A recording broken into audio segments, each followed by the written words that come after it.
কাযাব, এই ব্যক্তি ডাহা মিথ্যা কথা বলছে। তেমন আমাদের নবী দেখেছে চাচা? চাচা আমাদের নবী আল্লাহকে সরাসরি দেখেছে? মুসনাদ আহমদের রিওয়ায়াত এসেছে ৭০,০০০ নূরের পর্দা ছিল, সনদ দুর্বলতা আছে। শেখ শুআইব আরনাউত সনদ দুর্বল বলেছেন, শেখ আলবানী সনদ দুর্বল বলেছেন। তবে সরাসরি আল্লাহর সঙ্গে দেখা হয় না। সূরা সূরার ৫১ নম্বর আয়াতে আল্লাহ জানিয়ে দিয়েছেন আল্লাহ কোন বান্দার সঙ্গে সরাসরি দর্শন করেন না, মাঝখানে পর্দা থাকতে পারে, অত ফেরেশতাদের মাধ্যমে চারটে ক্রাইটেরিয়া আছে। আল্লাহ সুবহানাহু ওয়া তাআলার সঙ্গে আমাদের নবী কথা বলেছে সরাসরি, এখন সাক্ষাৎ হয়নি। এখন বলেন তো কোন পীর যদি বলে আমি আল্লাহকে দেখে বিশ্বাস করবো? না, বিশ্বাস করা যাবে? তো আমার মনে হলো যে ঠাকুর আবার বলছে তিনি নাকি ভগবানকে দেখেছেন। যখন আমি হিন্দু ধর্মগ্রন্থ পড়ছিলাম, হিন্দুদের একটা ধর্মগ্রন্থ আছে, নাম হচ্ছে কেন উপনিষদ, অধ্যায় ১ শ্লোক নাম্বার ৫ এবং ৬, দুটো মন্ত্র আছে। মন্ত্র কি বলছে দেখেন, এন্নামানসেন মানুতে হুনামাহুরমাতান তাদেব ব্রহ্মাত্মাম বিদ্দিনেদাং এদিতাম উপাসতে এনা চক্ষত পশ্যতি এনা চক্ষত শিপাশ্যতি তাদেব ব্রহ্মাত্মাম বিদ্দিনেদাং এদিতাম উপাসতে। ভাবছেন হুজুর ঠাকুর হয়ে গেল এক মিনিটেই। কেন পরিষদ অধ্যায় ১ শ্লোক ৫ এবং ৬ স্বয়ং ব্রহ্মা বলছেন এন্নামানসেন মানুতে হুনামাহুরমাতান তাদেব ব্রহ্মাত্মাম বিদ্দিনেদাং এদিতাম উপাসতে। যে ব্যক্তি বলে মহান সত্তা ঈশ্বরকে আমি মন দ্বারা কমপ্লিটলি আমি তাকে ধারণ করতে পেরেছি, সে প্রকৃতপক্ষে ঈশ্বরকে ধারণ করতে পারেন নাই, কারণ যিনি ঈশ্বর হবে তাকে মন দ্বারা ধারণ করা সম্ভব নয়। এই না চাক্ষাত পাশ্চাতি, আর যে ব্যক্তি বলে এই চক্ষু দ্বারা ঈশ্বরকে দর্শন করেছি, সে কখনোই ঈশ্বরকে দেখে নাই, কারণ যিনি ঈশ্বর হবে চোখ দ্বারা দেখা সম্ভব নয়। তাই আমি আগে বলেছিলাম, তাই হিন্দু ঠাকুর হোক আর মুসলমান মৌলবি হোক, যে বলবে আমি আল্লাহকে দেখেছি সে স্পষ্ট ১ নম্বর ডাহা মিথ্যা কথা বলছে। কিন্তু সমাজে আছে না নাই? এই কত ব্যবসা করে নিচ্ছি সমাজে, কত রকমের ব্যবসা। আপনাকে যে কথা বলতে চাচ্ছিলাম,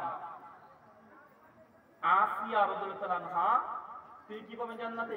কথা বলেন, জান্নাতে কি পাবেন? ঘর পাবেন। ফেরাউনের স্ত্রী হওয়ার পরেও, অথচ নবীদের স্ত্রী হচ্ছে জাহান্নামে যাবে। কোন নবীর স্ত্রী জাহান্নামে যাবে বলেন তো?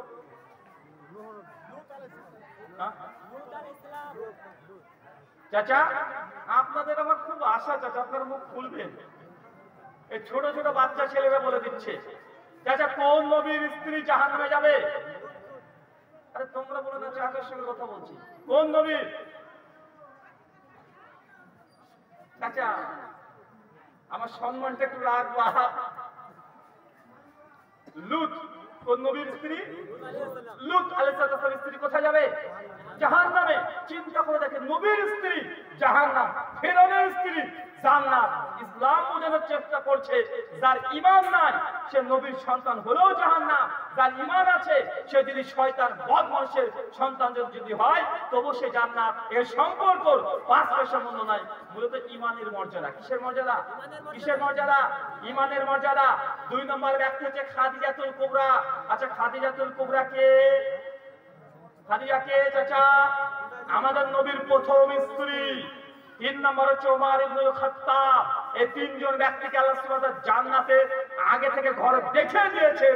এই ৩ জনের নাম সবাই মুখস্থ রাখবেন, মনে রাখবেন। আলোচ্য বিষয়, যে আমলে জান্নাতে ঘর পাওয়া যায়। সুনান আবু দাউদ হাদিস ৪৪৭০। আল্লাহ সুবহানাহু ওয়া তাআলা যখন জাহান্নাম তৈরি করলেন, কি তৈরি করলেন বলেন তো? জাহান্নাম। ফেরেশতা জিবরিলকে ডাকছে, জিবরিল যাও জাহান্নামকে তৈরি করেছি, দেখে এসো। ফেরেশতা জিবরিল তখন জাহান্নামে প্রবেশ করেছে। প্রবেশ করার পরে গিয়ে দেখছেন যে গোটা জাহান্নাম দাউ দাউ করে জ্বলছে। জাহান্নামের এক অংশের আগুন আরেক অংশকে গিলে গিলে খাচ্ছে। জাহান্নামীদের দুর্গন্ধ, এতই দুর্গন্ধ, ভয়ঙ্কর পরিস্থিতি দেখে ফেরেশতা জিবরিল ছুটে জাহান্নামে চলে এসেছে। আল্লাহকে বলছে, আল্লাহ জাহান্নাম এত ভয়ঙ্কর আযাব, দুনিয়ার কোন মানুষের জিন যদি জাহান্নামের আযাবের কথা একবার শুনে কোশ্চিন কালেও কখনোই সে জাহান্নামী আমল করতে পারে না। আল্লাহ বলছেন তাই। আচ্ছা এখানে একটা সমস্যা আছে আমাদের। অনেকে বলে হুজুর জাহান্নামের আগুন দুনিয়ার আগুনের চেয়ে কত গুণ বেশি? ৭০ গুণ। অনেকে বলে যে এটা কিভাবে সম্ভব, আগুন তো আগুনই, তো দুনিয়ার আগুনের চেয়ে 70 গুণ তাপমাত্রা হবে কি হবে, আগুন তো আগুনই। অনেকে তাই ধারণা করে না ভাইজান। আচ্ছা বলেন তো, লম্ফ দেখতে, লম্ফ বা হারিকেন, হ্যাঁ, আচ্ছা হারিকেনের আগুনও তো আগুন, আর স্টোভ, স্টোভ ছিল না, ওটার আগুনও তো আগুন, দুই আগুনের তাপমাত্রা সেম। হ্যাঁ, আচ্ছা স্টোভের আগুনের যে তাপমাত্রা আর ঝালাই দেয় না, ঝালাই, দোকানে ঝালাই দেয়, তার তাপমাত্রা সমান, যা সমান না। তাহলে বোঝা গেল দুনিয়ার মধ্যেও তাপমাত্রার ভ্যারাইটি কোয়ালিটি আছে না নাই? আছে। দুনিয়ার আগুনের চেয়ে 70 গুণ জাহান্নামের আগুনের তাপমাত্রার টেম্পারেচার ওটা বেশি। ফেরেশতা জিবরিল যখন আল্লাহকে সে বলছে, আল্লাহ বলছে তাই এক কাজ করো, যাও আবার জাহান্নামে যাও, আবার জাহান্নামে দেখে এসো। ফেরেশতা জিবরিল এবার জাহান্নামে ঢুকেছে, জাহান্নামে ঢুকে দেখছে জাহান্নামের চতুর্পাশ চারিদিক আজকে যখন প্যান্ডেলকে ঘিরে দিয়েছে, আল্লাহ জাহান্নামকে ঘিরে দিয়েছে। বলে তো জাহান্নাম কি দিয়ে ঘেরা আছে? জাহান্নাম কি দিয়ে ঘেরা? আল্লাহ সুবহানাহু ওয়া তাআলা জাহান্নাম, মাশাআল্লাহ, যারা শুনছে তারাই বারবার বলছে। আমি নতুন নতুন মানুষের কাছে চাচ্ছি, চাচা একটা জিনিস হলো শিখে যেতে হবে, একটা হাদিস, একটা অংশ হলেও শিখতে হবে। জাহান্নাম কি দিয়ে ঘেরা? মানুষের মনের ইচ্ছা দ্বারা। কি দিয়ে? কথা বলেন। জাহান্নাম কি দিয়ে ঘেরা? মানুষের মনের আকাঙ্ক্ষা দিয়ে। মন যা চায় তাই করবেন, তাহলে জাহান্নাম। জাহান্নাম যার জন্য বেশি কষ্ট করতে হয় না, সিম্পল কয়েকটা কাজ করবেন, জাহান্নামে চলে যাবেন। চাচা সহিহ বুখারী হাদিস ৫৬৩ কিতাবুন নিকাহ, আল্লাহ নবী বলছেন আর নিকাহ মিনাস সুন্নতি ফামান রাগিবান সুন্নতি ফালাইসা মিন্নি। বিবাহ হচ্ছে আমার সুন্নাত, যার সামর্থ্য আছে তারপরে বিয়ে করেনি তারা আমাদের দলভুক্ত না। চাচা বিয়ে করাটা কি বলেন তো? বিয়ে করাটা কি? সুন্নাত, মানে এটা ইবাদত। বিয়ে করা ইবাদত কি ইবাদত নয়? আচ্ছা যখন আপনারা বিয়ে করেছেন, কারা কারা বিয়ে করেছেন এবার হাত তোলেন তো। কে কে বিয়ে করেছেন হাত তোলেন। আর তুলবে ভাই, এটা তো তুলে না। আরে ভাই এই জায়গাতে তো হাত তুলতে পারিস না বাপ। আচ্ছা নামান। আচ্ছা কে কে বিয়ে করেননি তারা হাত তোলেন। এই কয়জন করেনি? ও হাত তুলেছে। 8 বছর ছেলেটা হাত তুলছে, জরবি হয়নি বাবা, দেখে বোঝা যাচ্ছে।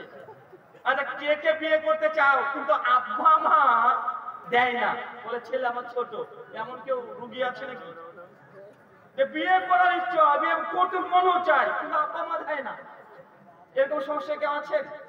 হ্যাঁ, যদি এই সমস্যা থাকেন বলেন, আজকে বিয়ে দিয়ে যাবো একদম ফ্রিতে। এই সমস্যা যদি থাকে যে না ছেলে আমার ছোট, মেয়ে আমার ছোট, এরকম যদি ধারণা হয়, এই প্রবলেম যদি ফেস করেন, একটা তাবিজ দিয়ে যায়, 1 মাসে কাজ। তাবিজ নেবেন 1 মাসে কাজ, টাকা দেবো না, একদম ফ্রিতে। ভাবে যে হুজুর আমার তাবিজ বিক্রি করতে আসলো, তাবিজ দেবো কিন্তু ফ্রিতে। ছোট্ট কয়েকটা টিপস দিয়ে যায়। যারা বিয়ে করতে ইচ্ছে কিন্তু আব্বা মা দিতে চায় না, বলে ছেলে আমার ছোট, মেয়ে আমার ছোট, তো এরকম যদি সমস্যা হয় এক কাজ করবেন, ছেলেদের জন্য তাবিজ প্রথম 1 সপ্তাহ তাবিজের কাজে লাগাবেন। কালকে বাড়িতে যাবেন, আব্বার যে জুতোটা আছে ওটা পায়ে দিবেন, পায়ে দিয়ে আব্বা করলাম, আব্বা দেখো তোমার জুতো আমার পায়ে হয় না। আর বাপকে বলে যায়, যখন দেখবেন যে বাপের জুতো ছেলে পায়ে হচ্ছে, মানে কি ছেলে আর ছোট নাই, ও বড় হয়ে গেছে। কি হয়ে গেছে? বড় হয়ে গেছে। এই জুতো প্রায় 1 সপ্তাহ ধরে পড়তে শুরু করে দেন।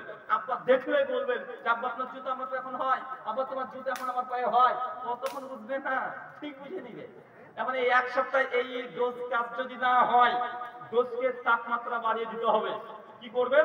1 সপ্তাহ পর দেখছেন না বাপ তাও বেশি বলে না, ও যখনই বলে দেখ পাত্তা দিচ্ছে না, বুঝো না বুঝার ভান করছে। পরের সপ্তাহে আব্বা জামার প্যান্ট যা আছে পরে ঘুরে বলে আমার জামা প্যান্ট কত গায়ে, আব্বা তোমার জামা প্যান্ট আমাকে এখন হয়, তুমি আমাকে ছোট বলছো না, দেখো তোমার জামা প্যান্ট সব হয়। এবছর ঈদে জামা প্যান্ট কিনবো না, তোমারটা দিয়ে